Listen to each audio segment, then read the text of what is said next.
I'm going to start by recusing myself to a certain extent. Do Princesses Dream of Magic Sleep is kind of like an episode of Steven Universe where Pearl and Lapis fuse, or a Xenosaga FPS with Cosmos as the main character.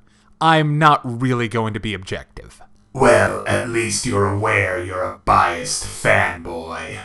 The episode begins with the main six defeating Nightmare Moon for the second time. But wait, it was just a dream.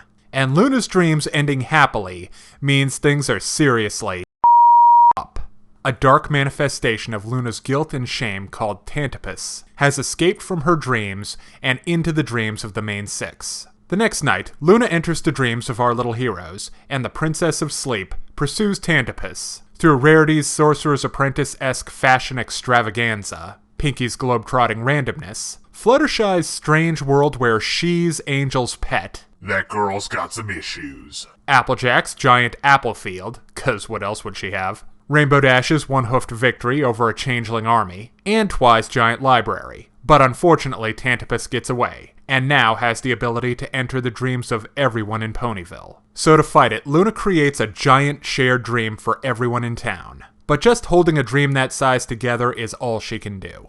So it's up to the main six and the background ponies to fight the nightmare and stop it from escaping into the real world. But despite their best efforts, they only defeat the Tantabus when Luna accepts that Nightmare Moon is in the past and forgives herself. This episode is amazing. First off, we get to see what Luna can do when she really stretches herself. She does more than the standard energy beam laser things. Luna can move through dreams, and it's really cool to see her appear out of seemingly random objects like dresses or cakes. And Luna's biggest feat is creating the mass dream world for everyone in Ponyville, which is a good limit on what she can do magic-wise, as it's enough to give the ponies a shot at victory without Luna doing it all for them. But it's still leagues beyond what any other pony could do. Character development-wise, they hit a home run by dealing with the shame and guilt Luna deals with. For that time, she tried to plunge the land into eternal night as Nightmare Moon. The main six are in support character mode this time around. Twi is the encouraging voice of advice and reason. Rainbow Dash and Fluttershy are cheerleaders. Applejack and Rarity are supportive. And Pinkie Pie's, Pinkie Pie. You don't say, Private. Their dreams are also really great. RD's constant battle with the changelings being transformed by Tantabus into a field of singing flowers was hilarious. I was expecting more party stuff for Pinkie, but her dreams are appropriately manic and random. Rarity was the only one that was a little off. It had fashion in it, but it wasn't about fashion, you know? The supporting cast was great in Do Princesses Dream of Magic Sleep, with appearances by Big Mac, Filthy Rich, Dr. Hooves, Derpy, and Lyra and Bon Bon, who were stuck together cat-dog style. Those girls have issues. The art design in this episode is off the hook.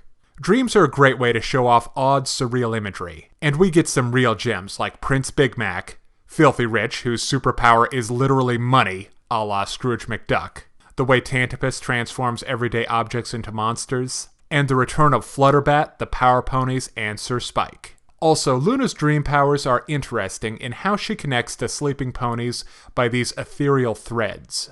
And her own dream is really pretty in an Alice in Wonderland sort of way. Comedy-wise, the dreamy imagery is funny and absurd on its own, but Pinkie is hardworking as always. But the comedy MVP is His Majesty Prince Big Mac. Finally, the Tantabus was a great enemy. I'm very fond of villains who can't just be powered through. Like Amon from Legend of Korra. Throughout most of the episode, the Tantabus looks like a smoky cloud of evil, but in the end it assumes an alicorn-like form, basically making Luna both the hero and the villain of this episode, which is amazing. But I can't help but feel like I'm forgetting something. There we go. Now it's time to break down the good and the bad in My Little Pony, Do Princesses Dream of Magic Sleep. On the good side, this is the biggest and the best Luna episode yet, and we get to see what the Moon Princess can do when she really stretches her wings. The shared dream world was impressive to look at, and the final battle to prevent the Tantabus from escaping to the waking world was exciting and hilarious at the same time, and a whole lot of ponies get in on it.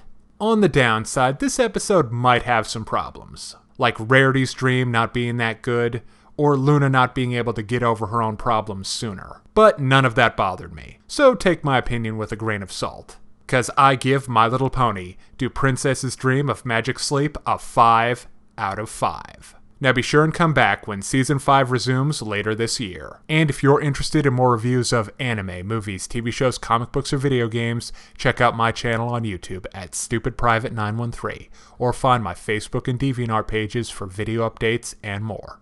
Thank you for watching. Hey kids, today's show is brought to you by the letter 4 and the number potato! I'm a stupid private.